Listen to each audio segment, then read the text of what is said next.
Hi everyone, Janie here. Welcome back to my garden.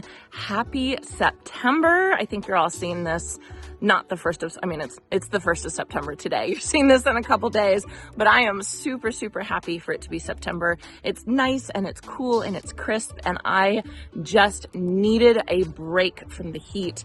We still have some hot days coming, but you can kind of see it's trending down, which is just making me so happy. So for today, the stuff that I wanted to get done in the garden is I wanted to get some of my September garden tasks done, my garden chores. And that's kind of how I like to think about it, is I like to think about it month to month. Okay, what do I have to get done this month? What do I have to get done next month? I'm the first to admit that I'm not always on top of it. Like there's something that I'm doing today that I probably should have done maybe 2 weeks ago, but at least I'm getting it done. I think that that's the important thing. So let's see, what am I gonna start with? I think the first thing that I need to do is I need to pre-chill my tulip bulbs. Pre-chill my fall planted spring blooming bulbs that need pre-chilling. So this is pretty much for those of you who live in zones 8 through 10. You're the ones that need to worry about pre-chilling your tulips. Everybody in zone 7 and down really don't need to pre-chill. Now, I said this last year. I think I said that the year before. Everybody's different. Everybody's zone is different. The zones are just kind of a general way that we can talk about whether you need to pre-chill or not pre-chill. But plenty of you in zone 8 are saying, I don't need to pre-chill my tulip bulbs, and that's great. But some of you in zone 8 do need to pre-chill your tulip bulbs. So this is just a good reminder. I definitely need to pre-chill my tulip bulbs. So I'm going to get the bulbs in my bulb fridge. I need to fertilize my azaleas and my camellias big time. It's kind of like my last chance to fertilize those for the season. I do want to get some perennials planted. Fall is the best time for planting if you live in warmer zones. Really, if you live in cooler zones, it's the soil temperature's warm, the air temperature's cooling down. It's just the perfect conditions for getting some things planted. And then, of course, deadheading. I still have 3 months left of my gardening season, so I just have to stay on top of deadheading.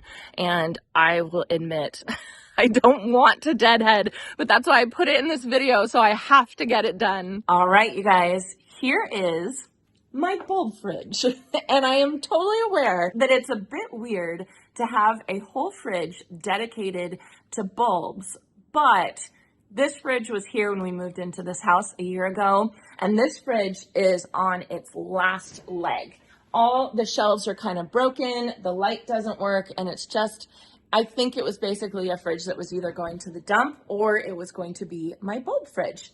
And my family was really happy because I was storing my bulbs in our extra fridge, our beverage fridge out in the garage that we keep drinks in, and then also kind of extra big stuff, or like if we go to Costco or something. So they are happy that I have my own bulb fridge. I am happy that I have my own bulb fridge, and I use it all the time. So basically, if you live in zones 8 through 10, you want to think about possibly pre-chilling your bulbs. Again, check with your local master gardeners. They'll be able to help you out and tell you exactly what bulbs you need to chill. The Sacramento Master Gardeners has a fabulous handout. I'll link it down below of what bulbs need to be chilled in my area. So kind of what I'm saying is kind of just general. But if you live in zones 8 through 10, tulips definitely need to be pre-chilled. Tulips are a bulb that needs, I think it's 16 weeks of temperatures of 55 degrees and below. And we don't get that here in zone 9B. If you live in zone 8, you might get that. It just kind of depends. You gotta look it up. So basically you want to put your tulips into a fridge, not a freezer, into a fridge for anywhere from like 6 to 12 weeks, I would say. I think the longer the better. So I try and get mine in so that I have plenty of time to get the coolness, because if it doesn't get that chill time, these are not going to bloom. And sometimes they might bloom, but they might have really, really short stems. And if you have bulbs, tulips that have short stems, it means that they didn't get enough chill time. So you might want to pre-chill your bulbs if you hadn't been pre-chilling your bulbs already. So I went to Costco and I found my favorite tulip. I didn't find these last year and I'm so glad I found them this year. This is Big Love. I love this tulip. It is so pretty. It looks like Supertunia Vista bubblegum, but in tulip form. And so it's so nice to see this early on in the season. So I definitely got a ton of these. And then the other thing I got that does not need to be pre-chilled where I am is daffodil bulbs. I just got the classic Dutch Master. Last year I got a whole bunch of really interesting type of daffodils. And this year I just want to go simple and I just want to do Dutch Master basically all over. These will also naturalize for us in Zone 9B, which means they'll come back year after year and multiply. So I think that that'll be really fun. So daffodils don't need pre-chilling except for if you're in zone 10 or 11. And then also if you live in the South, I've heard like if you live in Florida and you're zone 9, you might need to pre-chill your daffodil bulbs. So just kind of check your local master gardeners. Again, that's the way that you're going to get the best information, the most accurate information for you. Alliums don't need pre-chilling. Ranunculus and anemone. Every year I have trouble saying this. Anemones. Ranunculus and anemones don't need pre-chilling, but if you live in those higher zones, zones 8 through 10, they will do better if you fall plant them as opposed to spring planting because they only bloom with cooler temperatures like around 55, 60. And so it gets too hot too quickly for us in the spring to plant them in the spring. So ranunculus and anemones you want to plant in the fall. Crocus do need pre-chilling. Hyacinths do need pre-chilling. I'm trying to think if I forgot any of them. I'll put them on the screen if I forgot any of them. But this is just a good reminder to all of you too. If you live in zones 8 through 10, kind of check and see which fall planted spring blooming bulbs do need pre-chilling. Okay, so as you can see, I still have bulbs in here and these are from last year actually. And so last year was kind of a tough year for me. I bought all my bulbs and then I hurt my foot and I was non-weight bearing. So I had a lot of trouble getting all the bulbs in and I felt bad asking people to help. So a lot of them I ended up just leaving in here. And I don't know, I honestly don't know if they're going to bloom for me this year. I've never held over bulbs for an entire year in the fridge. I've asked a couple people and they've said that it has bloomed for them, but I don't know, I'm kind of iffy about it. So I'm going to try, but I'm not going to have very high hopes. So I have some summer drummer alliums that I would love to plant. You can see they want to grow so bad. And then I do have some snowflakes and some muscari from Costco as well from last year. So I'm going to see what I can do. But for now, I am going to be putting my Big Love tulips in here just so they can get plenty of chill time before I plant them out. And your planting time kind of varies based on where you are and when your first frost is and when your last frost is, when you start warming up. So I always think where I am, the second week of January is absolutely, you're done. You can't plant after the second week of January. So I always aim for around December to plant my tulip bulbs. And then if you just count back, 6 to 12 weeks or something like that, that's when you know you have to put your bulbs in the fridge. It's average. I've heard people say that you have to get your bulbs in the fridge by mid-November, but I personally think that's a little too late. That's kind of cutting it close, I think. So again, just kind of look it up. I'm sorry I don't have more specific information for you, but it's just too variable across the country. So look up your local master gardeners, see if you have to pre-chill your bulbs, and see when the best bulb planting time is for you. So the next garden task I want to get done today, and honestly, I should have did it about 2 weeks ago, but that's okay, is I do want to fertilize my azaleas and my camellias. And so these you want to fertilize 3 times a year. You want to fertilize in early spring, late spring after blooming for the azaleas and some of the camellias, and then once again in late summer, early fall. So basically right now. But the thing you have to think about for this this feeding is you want to make sure you get it done at least 60 days before your first frost, because as you feed it, it's going to give it some new growth, and then you don't want that new tender growth to get nipped by the cold. So just make sure it's at least 60 days before. So by feeding, you are going to give it some new growth, get it a little bit more robust, and then some of the camellias, like the Camellias Ste J, they start blooming pretty soon. So you're going to be giving them food for blooming. Camellias japonica will not bloom until January, February. So you're kind of just setting them up for a really, really nice show. And then azaleas actually bloom on old wood, but you still want to feed them because you want to keep them nice and healthy and robust. So this is a specific fertilizer for azaleas, camellias, and gardenias, and you want to use a specific fertilizer like this because these plants like a little bit more acidic conditions, and so this fertilizer encourages those acidic conditions.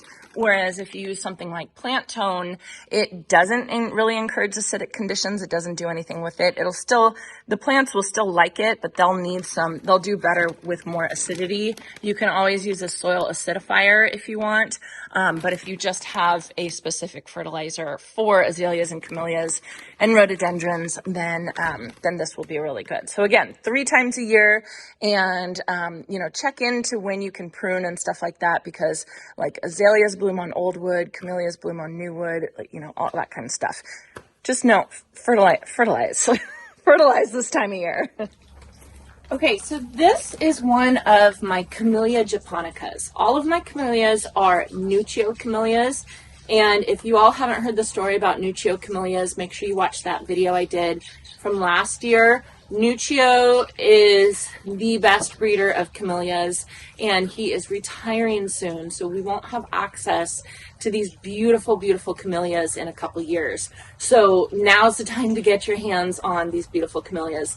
This one is called Pearl Maxwell, and it's kind of like a soft pink one. It gets about 6 to 8 feet tall, 6 to 8 feet wide. Again, it's a japonica, so for where I live, that means this one is going to bloom after Christmas, New Year's. So Senquas, which I'll show you a couple in a sec, they bloom before Christmas or New Year's. So it's best to have like a mix of the two, so you get a really long camellia blooming season. So I am just going to give it some good food around the drip line. And you can see this one's just a baby. I just planted it last year. Once they get a little bit more established, you don't have to fertilize as much. But for right now, I really want to encourage some good growth. And then camellias like a lot of mulch, so just making sure you have plenty of mulch to keep the really shallow roots nice and temperature controlled and cool. All right, my next 2 camellias are over here. So this one is called Elegant Champagne.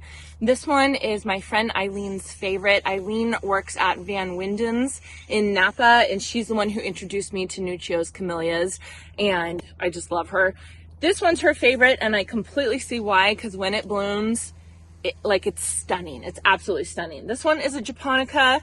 This one right here is Showa no Sakai, and this one is a Senqua. So this one's going to bloom first. It has pretty light pink blooms with gold stamen, and then this one's kind of a more white with roughly creamy white roughly in the middle. It's just, they're both so pretty. But they both get fertilized just the exact same way.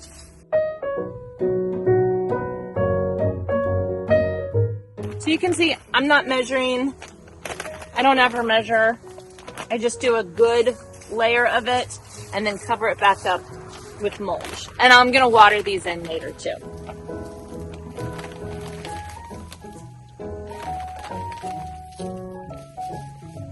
So I walked over here to fertilize this camellia right here, and I thought for a second, oh, it's doing so well. It's getting so tall. And then I realized, this isn't the camellia. This is a weed, and we can't get it out. So Jason did you get loppers? Yeah. Jason got loppers to get it off. We don't know what it is. It smells like, I don't know. It smells like camphor, but I don't think that's a camphor tree. And then what did you get? The stump and vine killer or the sucker punch? Should I get the stump and vine? I don't know. What do you think? I guess there's nothing we don't want to kill, huh? Yeah. I should get stump and vine. I think you should get stump and vine. We'll get that. Yeah. So that's just the other stuff that you can paint on it. That's huge. Oh, that's huge. How did we miss that? I did the same thing as you. I thought, oh, that plant's doing great. The camellia's doing so good. So anyway, this is called Spring Festival. It's a fun one because it's a hybrid. And so it's a hybrid between a japonica and a sasanqua. And so it has kind of the best of both worlds. The cool thing about this one is the blooms are small, but there's tons of them. There's absolutely tons of them. If you can see all the buds on here, there's buds everywhere. And when this blooms, it almost looks like a cherry tree. So it's a really, really fun one, and it's supposed to smell really, really good as well.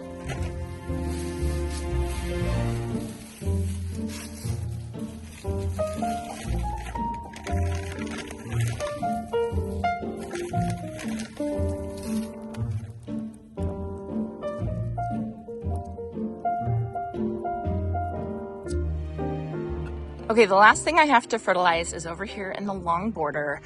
We have had quite a bit of issues with the long border. First of all, the soil is absolutely terrible. Terrible, terrible, terrible. Needs to be amended so bad. We amended it a little bit, but nowhere near enough. And then the second issue we had is we had a bunch of watering issues here that we didn't realize. So everything here is kind of suffering, really suffering. This is my March blooming garden. And whew, it's not looking 100%, but I do have this Happy Days azalea that looks okay. Like it's holding on basically. So I definitely want to fertilize it. This one's going to get about 5 feet tall and wide, and it has these beautiful dark purple fuchsia blooms on it. Oh, it's just so pretty. But man, it's just everything in this long border is struggling right now. So we really got to figure it out. But for now, I at least want to fertilize it just to give it a fighting chance.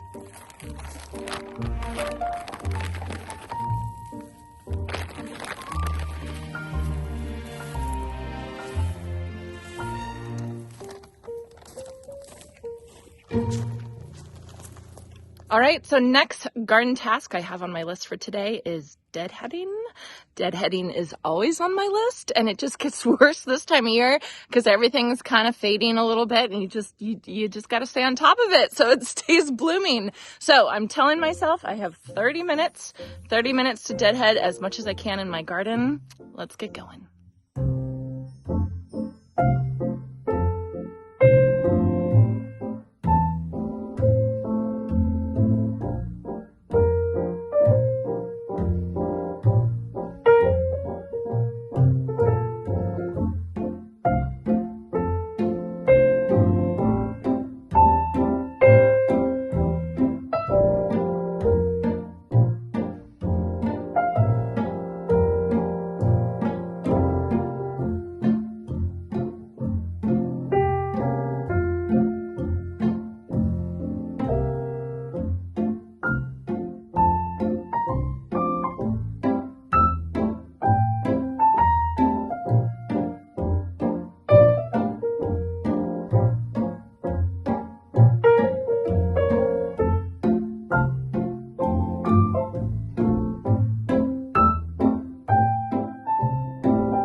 All right, 30 minutes is up of deadheading. I probably could have kept going for another 2 hours, but it's such a grinding job, kind of like weeding or doing laundry, whereas you can do it and you could do it all 100% perfect, and then the next day there's more that needs to be done. So I try and just limit myself to like time instead of getting everything done.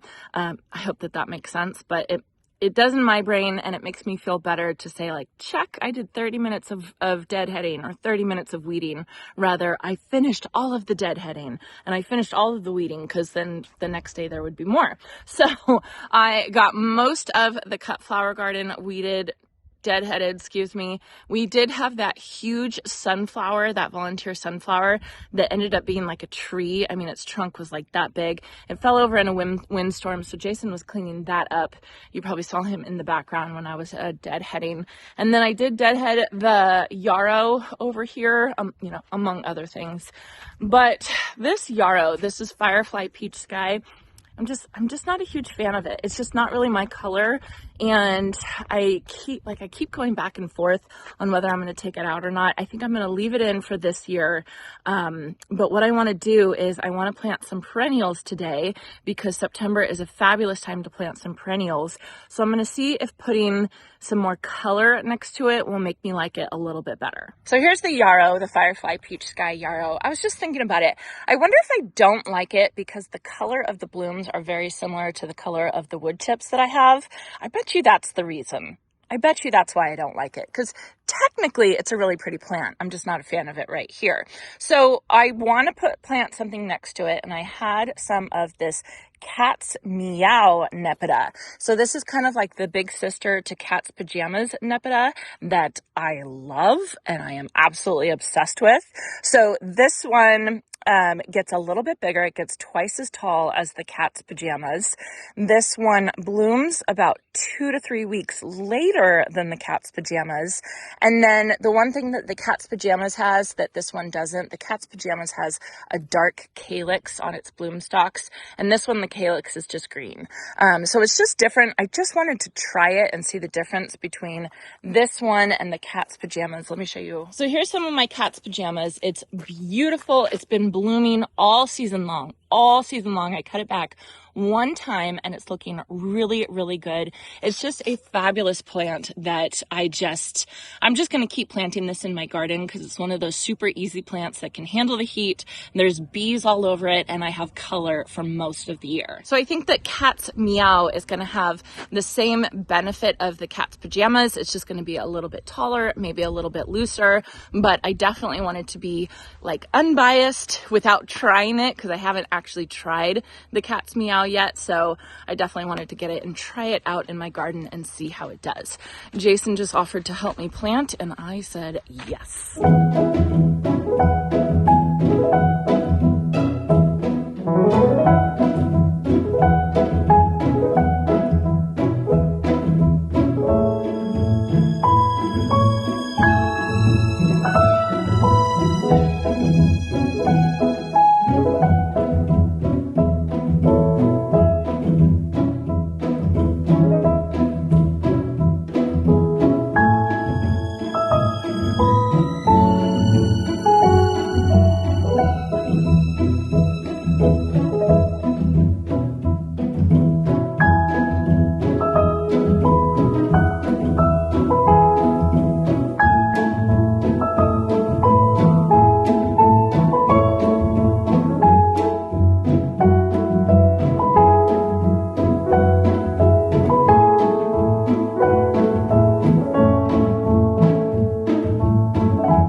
All right, all planted. I think it looks really good. I love the Cat's Meow. It's beautiful, and you can see I put a little surprise right there. That's the Catch a Wave Mangave. I saw a picture of Catch a Wave Mangave with the Cat's Meow surrounding it, and I just thought it was so pretty. So I'm liking this.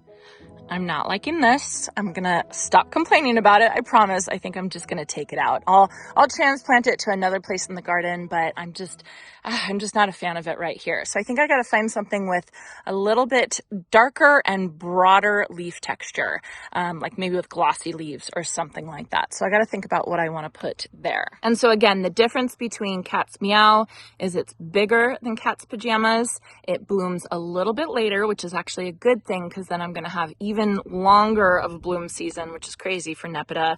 For me, it blooms a really, really long time. So I'm excited to see how long I'm going to have blooms. And then it also has a little bit, it's like a little bit lighter than the cat's pajamas. So I think it's a really pretty plant. I'm excited to see it start blooming next season. I think it's a really good option for those of us in hot environments and even in cold environments. I think it's 3 through 8. And yes, I'm a zone 9, but cat's pajamas is a zone 3 through 8 as well. And it does beautifully. So I think Proven Winners needs to change that tag. Anyway, so got a lot of my September garden tasks done. I still have more to do, but at least I got some done on the 1st of September. So hopefully you guys are getting on your garden chores as well. I hope you enjoyed this, and I hope you all have a chance to get in your garden today.